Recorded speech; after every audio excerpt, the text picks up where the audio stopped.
Hey, everybody. Alison Lucan here. Too many men, two of too many men are here with you for an emergency pod. We need like a wee wee wee horn sound effect. That's all you're going to get from me. Because here we were, cozy in our Friday night, cuddly sweats, doing whatever one does, when all of a sudden the Twitter started to get a flutter because, my friends, we have a trade. In a blockbuster set of moves Friday night, Eric Tulsky, GM of the Carolina Hurricanes, pulls off a massive transaction where the Hurricanes get Mikko Rantanen from Colorado and Taylor Hall from Chicago, while sending Martin Necas and Jack Drury back to the Avs, and then a couple picks as well. While Chicago, are you awake? Were you sure you agreed to this? Retain 50% of Rantanen's salary and also get their own third round pick back. Those are the bones of the deal. We're delighted to have with us, of course, Shayna Goldman. Shayna, your initial thoughts on all of these moves for each of the three teams? Holy shit. Like, this was ridiculous because it starts with the first tweet just saying, hey, Taylor Hall's getting traded. And you're like, okay, cool. Like, all right. And then you hear the bomb drop that Rantanen's involved. And it's funny because we spoke about him on the pod this past week, right?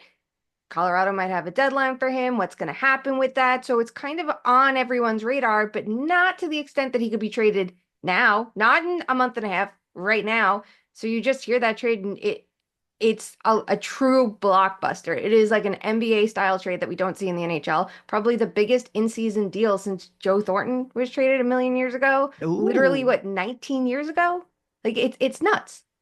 So let's go through this in a couple of ways. Let's first talk about the impact to each team. So, well, no, actually, let's talk about the timing. We'll talk about it by each team, but the first point I want to make, we're going to start with Carolina, because to me, Carolina is the winner of this transaction. We talked about last year, Vancouver starting to make trades early, right before the All-Star break. We love an early trade, don't we? What do we think of the timing of this in terms of making sure that pieces fit well before the trade deadline? I mean, is there a chance that if this doesn't work, that Tulsky ends up flipping one or both of these guys again? What do we think about the timing of this for Carolina, first of all? The timing's the best part of it. I think for both sides, Chicago doesn't count. For Carolina and Colorado, for both sides of it, you look at it and you go, the timing's great because if you're a general manager and you add a player, first of all, you're paying for the rest of this player's season, right? If you're trading a first round pick for them, whether it's in March or January, the cost is still the same, but the time that you have this player totally changes. And sometimes you need to see how this player is going to fit within your system. Sometimes you need to take time to see how did this team with all these changes gel together so you can figure out what you need next, right? Or whether you don't need anything at all. If you're Colorado and you're trading a player like Mikko Rantanen, which can have a total bomb effect on your team in the worst way, you need to know it. And you need to know if, say, bringing in someone like Natchez can help get a Casey Middlestat going, if having help on the wings instead of just being so reliant on your top line, like how are the rest of the chips going to fall? And then you can decide your next steps. So not only are you getting more bang for your buck, but you're just getting a better chance to analyze your team. I also like it because you said before the All-Star break, it's nice with four nations in mind for some of these players. It's going to give families a chance to move and catch up and let everyone catch their breath a little bit. I know obviously Rantanen's going to be involved in the tournament, but no one else in this trade is. So it's a good chance for them to like move their lives and have a second to take a beat. That's such a good point. I hadn't, because we will get to this too. All four of the players involved did play yesterday, Saturday, which is wild. I mean, to your point, when you think about the impact on actual human beings' lives, yes, they all signed up for this, but this has been a whirlwind 48 hours for some families. We'll get to how the players played yesterday with their new teams in a bit, but on paper, okay, we love the timing of it. Do we like the moves for Carolina? When you just said first round pick and you look at these impact players, potential impact players, and say there were no first round picks involved, I mean, what a tidy bit of business by Eric Tulsky. Impressive. I love to see Mikko Rantanen going to Carolina. I mean, Taylor Hall, it's kind of hard to know what he is anymore, in my opinion. But what do you think on paper these two moves do for the Hurricanes? So Eric Tulski, how many NHL games has he played, might I ask? Negative How numbers. many years has he been an NHL GM? Not even one full. And look at that. He has a quiet off season where everyone's questioning, did the Canes do enough? And he's, plug and play. That's what you do for the Canes with their system. And then he waits for this. I mean, it's kind of impressive too when you think about it, because I saw Greg Wyshynski tweet that Natchez was like in conversations with Vancouver, and you go, well, so they could have gotten, say, Pedersen, or they could have gotten a JT Miller. No, no, no, no. They get a Mikko Rantanen. And the fit to me is as good as it gets with that player, and then with the cost in mind. They needed a game-breaking winger. Last year they got Jake Gensel, who's a really, really, really good fit there, right? I think we got to really see his playmaking ability, and he just brought some punch to the top line that they really needed. But here's someone who's even better. Obviously, the question is going to be, what is he going to look like without Cale McKinnon. Makar Yeah. and Nathan McKinnon, right? And there's a big difference between being the number three guy in Colorado and the number one guy in Carolina. Like, there's a huge difference in that. And I think it's kind of interesting. You see a lot of like player cards get tweeted out, right? And how many people use as their end all be all for analysis, not their starting point. And I think sometimes they forget, oh, look at his defense is bad. Well, if you're going to go to any team to fix your defense, Right. Carolina's the Carolina. one, right? They insulate everybody and maximize everybody. So on paper, I think the fit's great. I don't care about his flaws. To me, this is a game-breaking winger that they needed, one of the best wingers in the league, and they just got him, and they have so much talent. Now, everybody else on paper slots into better roles, right? Because if you're trying to win a cup, I I love Andrei Svechnikov. I think he has all the tools to be a superstar. He isn't. He just isn't yet. So now if he becomes your two or three guy, say it's Rantanen and Jarvis and him as on your depth chart, you look a lot better, a lot more secure. And then to add in Taylor Hall, yes, we don't know what his game's going to look like at this point. Yes, the injuries have been a bit of a problem over the last couple of years. I don't look at him as some injury prone guy, though, and I think that's how he's being prefaced as. And I just think that it's like bad luck. I think he has some, he can add a little bit in transition. He's a really good playmaker. I think for their middle six, I know he started on the fourth line yesterday, but for their middle six, like on paper, I think he's going to be really good. And to have real players around him, I think is going to really elevate his game. What do you But think of the fit? well, it's interesting because when this all was going down and we were all just like digging through trying to find everything, I went back because Chicago was playing a game. And I Yes. went back and I looked, and I particularly always go to Tracy Myers as one of my first go-tos to see.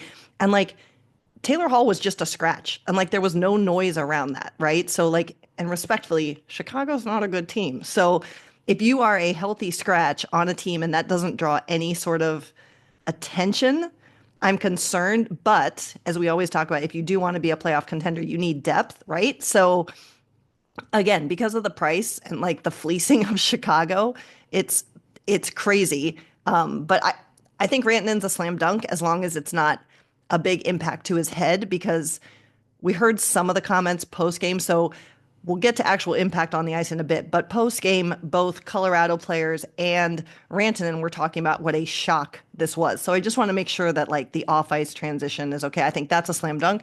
Taylor Hall, nice to have, but you have depth, right? So if you want to make a long run, you have another forward there that can hopefully help, veteran, blah, blah, blah, blah, blah, all that. But let's get to that too a little bit. There was a lot of shock expressed.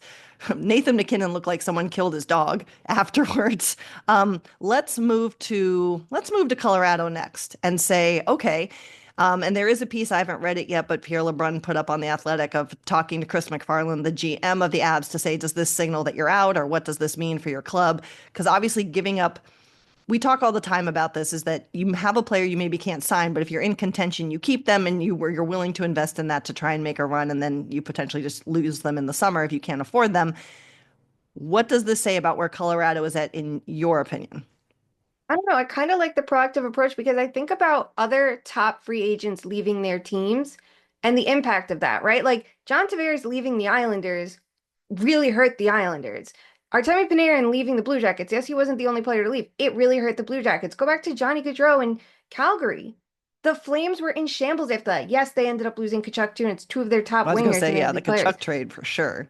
Yeah, but you can't afford to lose your best players for nothing at times, right? Like because you could say, well, we kept our cap space. Like you didn't do enough out of that. And if you know you can't extend him for the price he wants, and it's within his right to want, upwards of 14 million when you look at what other players are getting, Is it though? I have no problem with that being a starting point. I like the for Colorado saying we can't give him that because Cale Makar is going to need a new contract in a few years and Nathan McKinnon's our bar. And if you're Ranson and you go, yeah, but the cap's changed. It's going to explode in the coming years. And I would like to, juice it for all it's worth. And I then you also look would at what like are the $14 million. Just putting that out there. I'd love it. Listen, I'll take 10. I'll take 10. All right, Colorado, you can give me 10. But it's within his right. So I understand trying to like make a bad situation good in a way because you look at their situation right now, the Avs, and you go, well, how are you going to navigate around that? You were going to buy for the deadline and then let him leave, and then what do you do for next season? Like it just felt like a crappy situation, especially if they had to clear out cap if Gabriel Landeskog does return, which I mean, who's to say? I don't think they even have a firm Right. timeline on that one, but that's $7 million you have to welcome back too. So I think clearing cap space out is a good thing. Getting this move done early is probably even more impactful for them because they really need time to assess what their roster is going to look like without him. It's a high risk move, but I wonder if they have the creativity to like navigate their way out of it. It's a losing situation. You trade Mikko Rantanen and you're not winning the trade. Yeah. But the return's not bad, right? Well, and this is the thing. I mean, look, we all say Carolina's the clear winner, but we've also been talking about the renaissance of Marty Necas finally being what he was always supposed to be. So I was actually a little shocked Carolina was moving on from him too, because you had him for another year under contract regardless, and he was having this great year. How, like, where for you, where's the gap between the two number one players in this trade? I think it's kind of significant because obviously we don't see Rantanen enough without McKinnon, but we have in years past, right? Like he's had MVP caliber years in recent seasons, not playing with McKinnon as much. I think it was like, oh, they only shared the ice 40% of their 5-on-5 times instead of like 88%. So we've seen him do that, and when he's shifted to center and just been kind of like the guy, and he comes to play in the postseason, you're like, okay, he has all that under his belt. My one issue with Marty Necas is even when he went on that scoring tear to open the season you look below the surface and you're like, something doesn't check out, right? Like something's still suspect. And I kind of wondered how much it was just his surroundings playing with a guy like Kokoniemi. Like, I don't think your play driving numbers are going to be great there. And, you have to be the driver of your line in that situation. But then the scoring slowed for a bit and now he's back on track. But I'm like, I kind of like the bet. The Canes could have sold him low this summer, right? Right. All these teams wanted Marty Necas for good reason. That you wait for him to like hit his stride and then you go, well, I don't know if I want to bet on this long term and move him. I do kind of like that. And I think he's a great return for Colorado because they definitely need the help. Whether he ends up sticking on the top line and then you get Lehkonen and Nichushkin staying on the second line or Necas slides to the second line. You know what I mean? Like their top six is a lot more balanced, which has been like the biggest problem. Their second line has been a disaster this year, and a lot of it's because Casey Middlestat has not been good, but also like all of those injuries have not helped him. So it's not it's like it's making the most of a bad situation. Like I can't stress that enough. And now I think they have the cap space to make further moves if they need to. So I just pulled it up quickly, and both Mikko Rantanen and Marty Necas have played 50 games. Both of them have 39 assists, and Mikko Rantanen has nine more goals than Necas in full game, about 4 minutes more per game than Marty Necas. So it should, I mean, there's a gap for sure, and they're different kinds of players, right? But like, it's gonna, I don't like, and what if Landeskog doesn't come back? Now they have to go get more That's the thing. pieces Right. But now they got two draft picks back that are going to help them get those pieces, which I'm for like, sure. okay, maybe there's something there. It's not going to be an easy one though, because you looked at it, No, how were we like, wow, this looks like one of the best teams in the league now that they short up their goaltending and then they do right. this. You're like, Yeah, okay.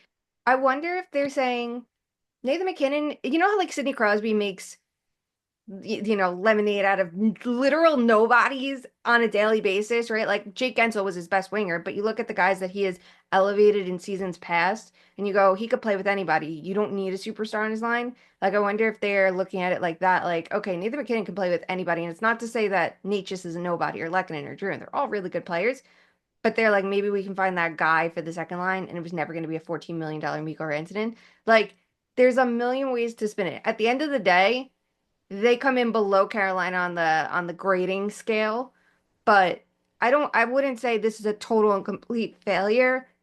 I'm curious what they do next. Like I just keep right, going. There's got to be more. right.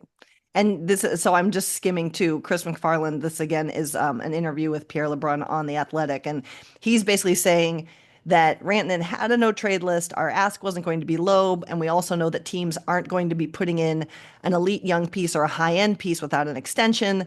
So basically, Carolina was the suitor that they got for this trade. But yeah, it was why, yeah, well, we'll see. And Chris McFarland also has played how many NHL games?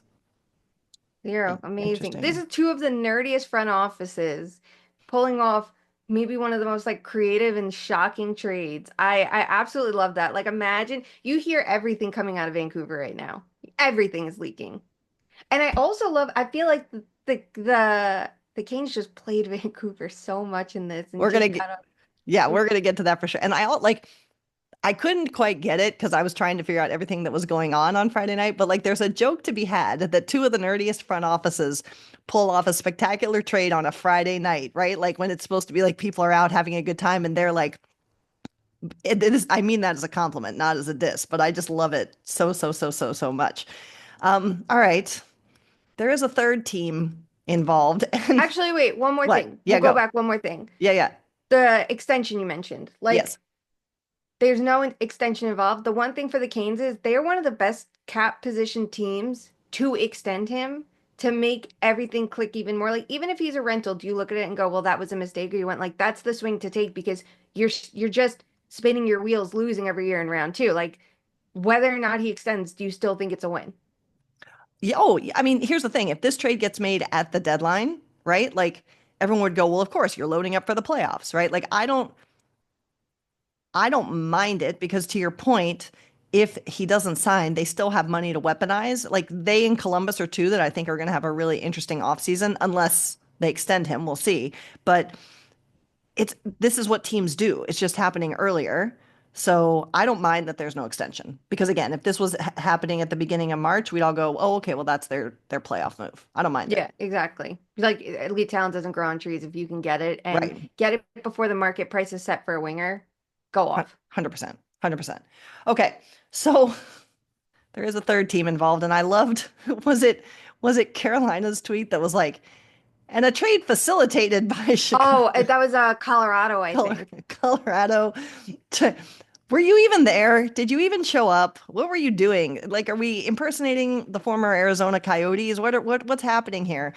Chicago did the bare minimum, got rid of Taylor Hall, as we already mentioned, and then retained half of Mikko Rantanen's salary, and then got back their third round pick, which the only thing that seems to make sense there is if they somehow think they're going to have a offer sheet target. I don't know. Um, but Chicago, what are you doing? Shayna, your thoughts from the one GM in this that has played games. Go off. I want to like Kyle Davidson. Like I can't say it enough. I feel like every time I see an interview or something, I'm like, 100%. okay, like you seem super likable. But I'm just checking something on the offer sheets. Like you need to have draft picks for 2026, right? It doesn't even, this was their Right. 2025 pick they got back. Right. That doesn't It make doesn't sense to even me. help them with an offer sheet. And like, okay, it's their own pick. So they're probably viewing this pick as a late second round pick, right? Because if you Right. were to get your own pick versus Vegas at 29 in the Right. round, like whatever. But the value, the difference in value really just like isn't significant at that point in the draft. You know, if this was a first round pick, I'm like, okay, sick, I get it. I don't like this in any which way. I understand Taylor Hall's value is low because they have scratched him before. The Blackhawks have been just floundering completely. They've struggled and have had to change their coach, the injuries, he's aging. I understand all of that. A depth winger, even if you don't view him as a top six winger, and I Right. view him as a middle six winger, has value at the deadline. Toffoli brought back more last year. Mantha brought back more. I'm trying. Vladimir Tarasenko brings back more. There are all these players who do, and I know sometimes you go, well, those players controlled the situation and had a no movement clause and whatever. Well, they still brought back more. I understand they might have had to retain salary on Hall to move him. So by not having to do that, they could take on Rantanens and blah blah blah. But you need to weaponize your cap space, especially this year. I think it's even more important this year because the cap is going to go up next year significantly. So, say a team wants to acquire someone like Mikko Rantanen, where you need to handle his cap hit for this year, and then you can sign him to that massive contract. That retention is all the more important to get the early jump on having the opportunity to sign him to this big deal before the cap goes up. And like you look at the teams you would expect to retain salary. San Jose would come to mind, right? All three of their retention slots are gone already. Montreal has two of their three used already. You go down the list, and even Pittsburgh, I think, is 2 out of 3. Nashville's 2 out of 3. Those are teams that should all be weaponizing it this summer and this season, and they can't. So you're the Blackhawks. You only have 1 of 3 filled. That cap space, you need to get teams to pay up to use. It should have been asking for an extra pick in that. And I know that might not sound like a bunch, but it's something, right? Just getting value back for not just moving Taylor Hall, who should have value, but now the cap space to make this deal click. It just frustrates me that a team would like it's such a missed opportunity. So I hope we see other teams like the Flames, the Ducks, the Blue Jackets all weaponize their retention slots because they have 2 out of 3, but you need to make teams pay to use that. And it just feels like they sold really low on Hall before the market was set for a middle six winger and then sold low on their cap space before the market was set for that. And I don't understand it at all. I didn't see, and Chicago, like I said, was playing when this trade went down, and they did not play yesterday. I didn't see any reaction from their room. Did you? Did we hear anything from them other than we haven't heard anything, right? I saw people making jokes like how it could have looked like, oh, you're getting Ranson. Oh, no, you're not. Like, oh, you're losing Hall, but you're getting Ranson. Oh, he's getting flipped again. And it's like, well, that's gotta suck. And if you're Connor Bedard, it's like, well, that's one less guy for me to play with. It, it's weird because you're seeing all the, do you see the intro videos like Mikko Rantanen going like, hi, Mikko? And it's like, I think they all know who you are, but it's very sweet, like, especially for the players that, they don't know. And you're seeing it from the two sides of it. There's I don't know. I'm very curious if we see because I'm trying to think, was the trade complete by the time that game ended? Because from the time the trade The trade was, information starts I, to I don't know if the call was actually final, but I know they were playing when it, because like I right. said, I went to Tracy's Twitter to try and figure out like if people had sniffed anything around Taylor Hall not playing. Well, he was scratched like in other games of the season, so I guess like maybe Correct. that's why they didn't, but still. But he had been playing. Like I literally was like, where's his game log? Like what's going on? So it Yeah. wasn't, yeah, it wasn't normal, but wasn't abnormal either, if that makes sense. Yeah. No, it totally does. I didn't see much reaction from them. I hope we see it. Like I want to hear opinions on it. And it's funny, like I wrote the concernometer, what, a week ago, and I put Chicago on it. And I was pretty harsh on them because I feel like a rebuild's going to be a bad time, right? You're going to lose a lot of games, and that's how you get top picks and you like push forward.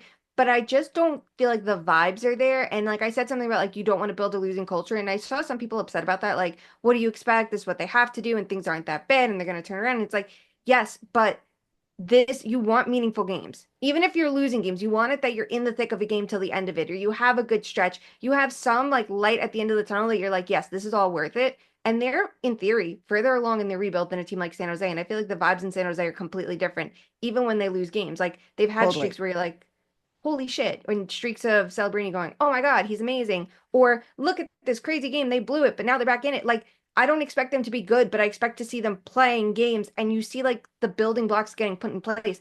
I don't see that in Chicago enough. And when you think of the deadline with them, it's like, well, they're going to strip down the roster even more. How are they going to manage the rest of that time to keep everyone afloat, just to keep them in it? Because you don't want things to get so bad that it just like there's so many cracks at the beginning of the foundation that you're never going to be able to build up from there. And like, I'm legitimately worried about them. And I know Hall wasn't great there, but it's even longer without him. Yeah. So apparently, Connor Bedard said after the game that he was shocked and that Taylor Hall was always giving him advice or there for questions and that he had gotten pretty close to him. And Nick Foligno, the captain of the Blackhawks, also said, we have no one else to blame but ourselves in putting ourselves in the situation where they have to start thinking about the future and selling off. So there's your reaction. There was some, just not a Okay. ton, which is the other thing too. And I know other people have written about this. Mark Lazarus has very much, but like, it's wild that this goes down, excuse me, and like no one's even talking about Chicago or looking for these quotes. These quotes aren't like they're very close to becoming irrelevant right now, Yeah. which is death for them. That's not good for their market or for the game, quite frankly. No, it's not like not when you have a star like Bedard there. And you look at other teams that have had like failed rebuilds and rebuilds that have like spun their wheels forever. And I think of like the really Buffalo. bad years in Buffalo. Yeah, Exactly. And you go, that is the path not to take. And like forget that yeah, they haven't turned it around now. I'm talking like when they thought they were getting Jack Connor McDavid and got Jack Eichel. Like go back there. You see how other rebuilds fail. And I wonder how much teams are gonna get scared off from fully rebuilding and how many are gonna try to learn from like the Caps and go, if we just retool at the right time and hmm you do it early enough, and that's the key. You can't wait like where the Islanders are and say, we're gonna do it now and be fine. Like you're not. You have to be proactive enough and do it early enough in your timeline to keep things like going that you don't have to fully tear it down because you look at the Blackhawks and go, we don't want to end up like that. If the Sharks can pull this one out, or even the Ducks finally can, which they have their own issues to deal with right now, you're like, okay, there's hope for it. But the Blackhawks are like becoming one of those like cautionary tales to not become. 100%. All right, so let's go to the players. They all four, as I said, played yesterday. None of the four of them really making an impact, but to me, that's not a big deal because, like, you literally just got traded less than 12 hours before. I was unable to watch the games live. I was only able to watch highlights because we had our own game. But Colorado does lose to Boston 3-1. Carolina, in a little bit more of a close game, loses in OT to the Islanders. Shayna, you were able to have eyes on what was happening a little bit more. Again, we don't expect any of these four to come in and be like a difference maker right away. They haven't even had a practice with their teams. But any initial thoughts on what you saw from the four players? Yeah, it's definitely tough because like honestly, these teams are lucky that like the Canes were playing in New York and the Avs were already in Boston and going to play New York the next day. Like otherwise, they probably this was not gonna happen just yet. Like you're lucky it's not cross country flights, but you have no time. We saw like the videos I think for the Kane side only where the players are joining the meetings and stuff like that. So they got a minute to meet everyone, and it's not just you're walking into the locker room, here you go. But like they haven't even had time to practice. And yes, they're both very good teams, and these are all very good players joining into new folds, but like they play so different. And you saw that like off the bat, Natchez is being put with McKinnon. There's no better place to be in Colorado, but you can see little things like he sent the puck behind the net in the defensive zone. Like that's what the Canes would do, right? Because that is it's part of their system. Like they have a very particular way of playing. And it's like you saw that and you're like, that is not the move in Colorado. And even there were a couple plays with him and Nathan McKinnon, and he took an outside shot instead of really driving to that like center ice area. And you're like, well, that's what McKinnon would do. And I think that's what he was expecting. So they didn't get as good of a scoring chance out of it. And you saw them talking on the bench a lot, and it's going to be an adjustment period. And I don't look at it for Nature's and like, ah, you're screwed. Like it's gonna take a minute. And Jared Bednar is a very good coach, and I'm sure he will find a way to work him in and maximize his strengths and figure out the right combinations, whether it's with McKinnon or on the second line.